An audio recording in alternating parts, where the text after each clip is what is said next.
Sam here, and tonight I'm going to talk to you about the huge news that is the Blake Griffin trade. He's going to Detroit. Both teams are ninth in their respective conferences.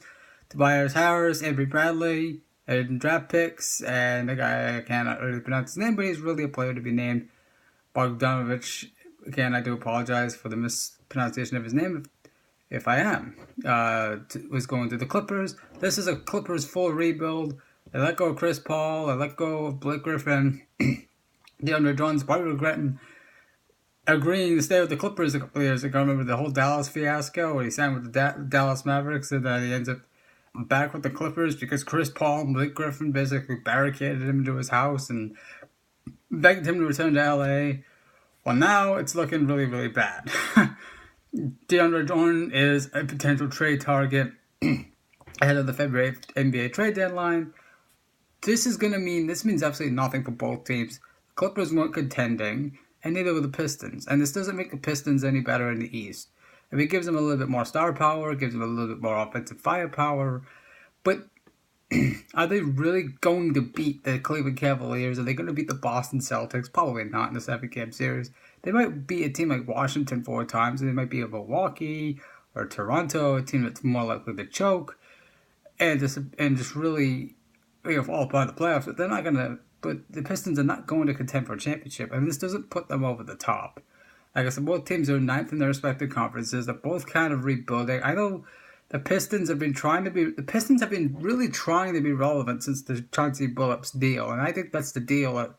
That's kind of been the curse. When they traded Chauncey Billups for Allen Iverson, I said that was a huge mistake. It was the time I felt like it was a huge mistake, and I still think it was. I mean, with Big Shot Billups, they won championships. They were always in the mix in the Eastern Conference. And then they traded for Iverson, and it was a disaster. So, the curse of Chauncey will reign forever in Detroit. But I don't think the Clippers, like I said, they're just trying to get picks. And DeAndre Jordan is next, but he's got a big contract. I could see him going to Houston, but I don't see Houston giving up Capella. And really, DeAndre Jordan is just really a more experienced Clint Capella, but Clint keeps developing. He keeps trending upwards, and DeAndre really hasn't done much the last couple of years to really evolve his game. So it's really, does Houston feel like they're going to lose Clint Capella? If they really feel like if Daryl Morey feels like he's going to lose Clint Capella, then maybe he should explore putting Clint in a trade to get DeAndre Jordan out of LA and into Houston. DeAndre Jordan is from Houston. He's a Houston product, Houston kid. I do think Cleveland's not in the mix because they don't have any. Like I said, they don't have any tradable pieces. I said the other day they don't have any tradable pieces.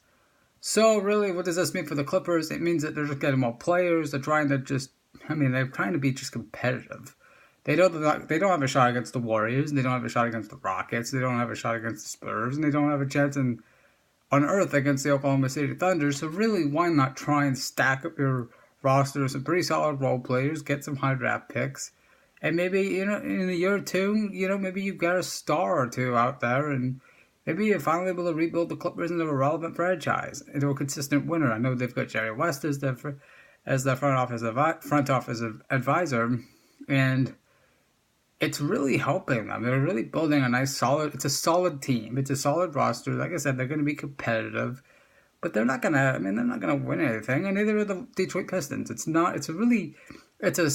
a small splash trade. It's not a big deal that put a team over the top. It's not like the Rockets, if they got Blake Griffin, this would be huge news. But Detroit getting Blake, it says that they're just trying to be relevant. They're trying to get back to relevancy. Keep trying, Detroit. I really don't think the Pistons are really that much better. But I guess, obviously. And Blake Griffin's had injury problems. So it's really like you're basically giving up a first-round pick, a couple of draft picks, and a couple of solid wing players in Avery Bradley and Tobias Harris for nothing. It just doesn't feel like you've upgraded. And for the Clippers, you continue to build depth. You're just trying to get draft picks. That's really what you're trying to do. What Boston did. You're trying to get draft picks, and then maybe in a year or two make a splash move in free agency, and then contend consistently. So we'll see how it works out for both teams. But I think nobody got the better end of the deal, and we'll see what this does as far as the February 8th NBA trade deadline. But moving on to the NFL, all week long I've heard, these last couple of days, I've heard how if Philadelphia wins the Super Bowl, it's going to create a quarterback controversy. It's not. Carson Wentz is 23. He's in his second year. He's in his second year in the NFL. He had an MVP caliber season. Nick Foles is 30 years old. He's a solid backup. He could be a starter. He's resurrected his career in Philly of all places. Not saying the Philly's a bad place to resurrect your career. I'm just saying, he played with the Eagles before, had a good couple of seasons, and then got let go. The story with Foles. My point is, regardless of the result on Sunday against the Patriots, Carson Wentz is their quarterback. I do think it's driving up the price for Nick Foles, and it should. If you're a team that needs a quarterback, why not get a quarterback that, one, didn't just help keep the Eagles afloat, but kept them going towards them winning a Super Bowl? And two, Nick Foles isn't a bad quarterback. Jeff Fisher's just a terrible coach. It just proves that coaching can hold back good talent. Certain coaches can. But I do think Nick Foles will. If you're the Jacksonville Jaguars, Jacksonville is probably the biggest team, I think. The team that needs a quarterback the most. They got a great defense, strong run game. They just need a guy that can consistently make plays with his arm, and that's what Foles can do. And I just think, there's Jimmy Garoppolo, and then there's Drew Brees. But if you're a team that needs a quarterback, outside of Brees and Garoppolo, this is the guy to get. Case Keenum is a solid player. I'm not disrespecting him. But you're going to get some. He had 27 touchdowns and 2 interceptions under Chip Kelly in Philadelphia. Nick Foles did. And he had 7 TDs against the Oakland Raiders. Granted, the Raiders were a terrible team. But still, he's had games in the past where he's been very good. And I think what you should do if you're scouting him is you should look at the kind of offense the Eagles are running for him and say that's the kind of offense we're going to have to build when we go get this guy. And like I said, Jacksonville's a team that needs a quarterback. They're not going to win the Super Bowl with Blake Bortles. Jacksonville is the number one team that if I'm everybody in the AFC South, and quite frankly the AFC, I don't want this team getting a quarterback. Kind of like the Houston Texans the last 3 years. I don't want this team getting a difference maker at the quarterback position. Got a great defense, strong run game, and all they need is a guy under center that can make plays consistently with his arm, and that's what Nick Foles can do. And as far as I'm concerned, the Super Bowl just helps his free agency cause. It doesn't hurt to get a quarterback in there that is capable of winning you ball games. And I do think, but if you're the Eagles, the problem is, because he's driving up the price, you don't want to overspend for a backup quarterback. So, then there's Arizona too. But Arizona's really not a team that's going anywhere in the next couple of years. They're all getting older. The best players outside of David Johnson are older. They're done. They need a complete rebuild. Foles isn't the guy you want to build a team around. They don't have a coach now. So, I think realistically, yeah, it's interesting. It's a fun thing to talk about, but it's just crazy. It's just, the pre-Super Bowl week hype. Oh, what's going to happen if Foles wins the Super Bowl?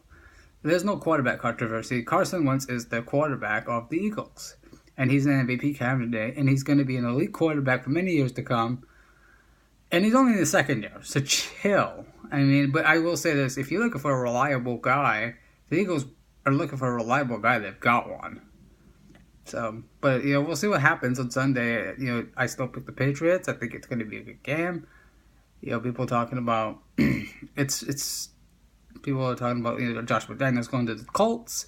That's official pretty much as soon as the game is over on Sunday. And it sounds like Matt Patricia is going to go to the Lions. That sounded like it's getting more and more official. So the question now is, who's going to be the Cardinals coach? So, Cardinals, but the Cardinals, like I said, they're not a team that's really in the market for a solid, stable quarterback. They need a franchise quarterback, a long-term solution, a guy that can build a franchise around because they do need to rebuild their team. But Blake Griffin going to the Pistons, no deal, no big deal. It doesn't affect the NBA at all. It doesn't affect the championship landscape. Golden State's still number one, and that's everybody else. So we'll see what happens. Super Bowl Sunday is this week. Philadelphia and New England in Minnesota. Thank you for watching. This has been Sam Darley.